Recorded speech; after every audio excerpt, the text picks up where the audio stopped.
Ang idolatry mao kini ang dayanan kini sa salagan ang mga tao nga hunungon na unta kini usa ka pari nagsaway sa pagsimba og mga ribulto. And thank you very much for being here, Father Archie Gariba. God bless you, Father Archie. Yes, yes. Father Archie, ano po ang paninindigan ng Simbahan Katoliko patungkol po doon sa pagluhod, pagsamba, or pag-revere ng mga imahe po? Kinaugalian na through the many centuries. Nabanggit ko nga po na our tradition should be baptized by the Word of God. Yung talagang ultimate standard natin, no matter how seemingly beautiful. Kasi kapag sanay ka na to protracted long history, akala mo totoo eh. Oo. Yes. Are you saying it's time now that medyo baguhin na yung tradisyong yon? Yun na yun. Kaya nga po, salamat sa Diyos, meron po tayong, and for me, huwag kayong magagalit. Ako po isang Katolikong Franciscanong pare, but deep within my spirit, I have to say what is right, and I know, hindi po matutuwa si Lord kung ako'y wishy-washy with my words, no? Kailangan straight po.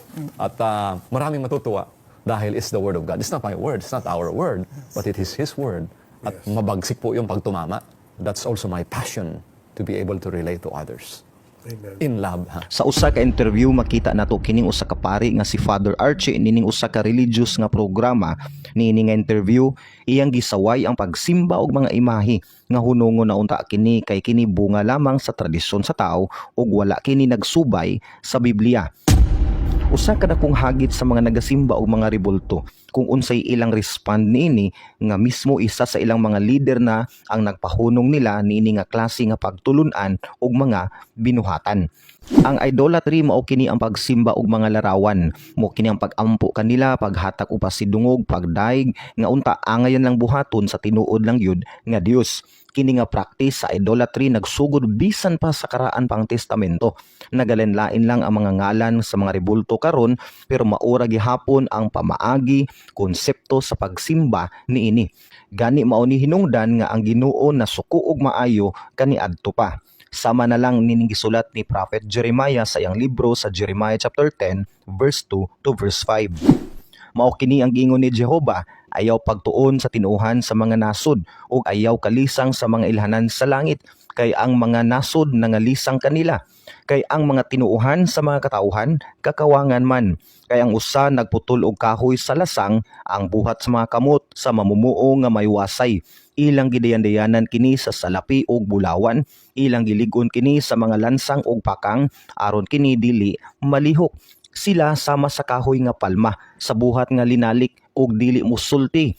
Sila kinahanglan nga pagapas-anon kay dili man makalakaw. Ayaw kahadlok kanila kay sila dili man makabuhat og dautan. Ni anaa kanila ang pagbuhat og maayo. Naay mga butang nga gitudlo si Prophet Jeremiah niini nga libro niya. Number 1, ayaw sunduga ang tinuuhan aning mga tawhana. Sa verse 2 giingon ni Prophet Jeremiah nga dili tun-an ang tinuuhan aning mga tawhana.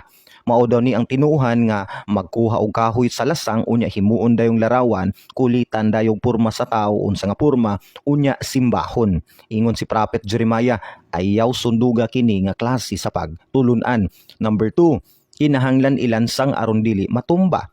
Mao ni gingon sa verse 4 nga kinahanglan pang ilansang tungod kay lagi aron dili matumba, kay dili man makalihok kining mga kinulit nga larawan. Mao ni hinungdan nga daghan sa mga cases sa mga ribulto nga nangatumba panahon sa ilang prosesyon tungod kay wala kini natarong og lansang. Klaro kayo nga isa ni sila sa mga gipasabot ni Prophet Jeremiah nini nga verse. Number 3, kinahanglan pa sa anon kay dili man makalakaw. Sumala pa sa verse 5, kinahanglan pa kini pa sa anon kay dili man lagi kini makalihok o makalakaw. O kung mulakaw man pud kini galit, may man pug dili managan ang mga tao. Number 4, ayaw sila kahadluki. Ingon ang verse 5 nga sama lang sila sa mga palma. Mao kini ang mga tawo-tawo sa humayan sa ilang panahon nga walay mahimo gayud, kinahanglan pa kining pas-anon. Dili kini makahatag og maayo, dili pud makahatag og dautan. Pasabot nga dili sila angayang ampuan kay dili sila makahatag og panalangin sa tao. Pero daghan sa mga tao ang nagasimba nila og mahadlok pa ganing gabaan. Imo nang nadungog ang pulong sa Ginoo, naa na nimo ang choice.